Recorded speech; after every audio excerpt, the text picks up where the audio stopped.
Okay. In this video, we have another trigonometric equation. This time we only have linear terms, right? A sine of x would be linear, a cosine of x would be linear. It's not sine squared, it's not cosine squared, which will be quadratic. And notice that our solutions are going to be in degrees because of how our information is provided.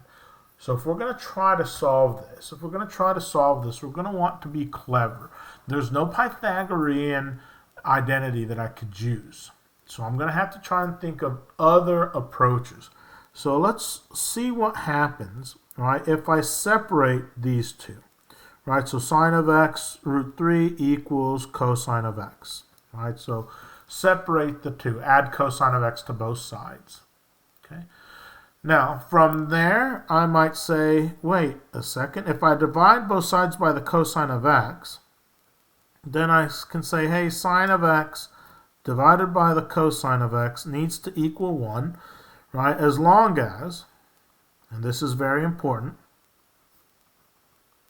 the cosine of x is not 0, right? So I can divide by the cosine of x as long as the cosine of x is not 0. Okay. But what is sine of x divided by cosine of x? That's really just the tangent of x. So the tangent of x times root 3 needs to equal 1, right? Which would mean that the tangent of x needs to equal 1 divided by the square root of 3. And if I remember my angles where the tangent is positive, I know that the tangent is positive in the first quadrant as well as the third quadrant, and I need to be able to figure out that reference angle. The reference angle for root 3, I should be aware, is pi over 6, because the sine ratio is 1/2, the cosine ratio is root 3 over 2. So that means that x must be equal to, well, we got to be careful, pi over 6 would be 30 degrees, right, when they're supposed to be in degrees.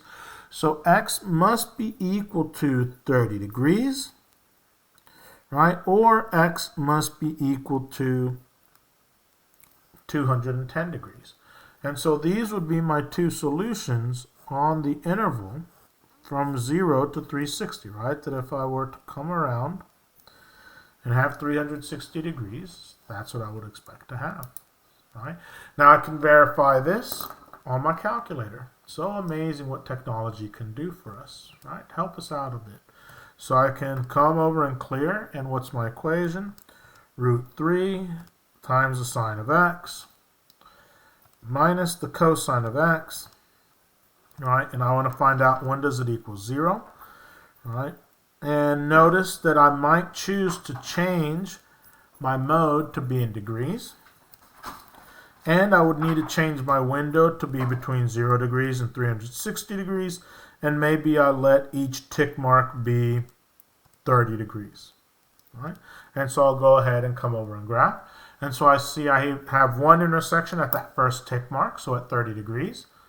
I have another intersection at the 7th tick mark, so 210 degrees. Right? And those are the only intersections on that interval. Right? I could verify, so I can calculate, find the intersection between one graph and the next, right, and guess to it, and I see, yes, in fact, 210 degrees. Right? So I can always verify this information. Right? Not everything is going to be quadratic, but I have to be careful. And once again, when I'm dividing by the cosine of x, I have to say, hey, as long as cosine of x is not 0. So now I need to come back and check. If x is equal to 30, does the cosine of x equal 0? No. If x equals 210, does the cosine of x equal 0? No. So both of these are valid solutions. If the cosine of x were equal to 0 at one of these values, then I would need to eliminate that because I know that that denominator cannot be 0. Okay? And that's where I would have no solution.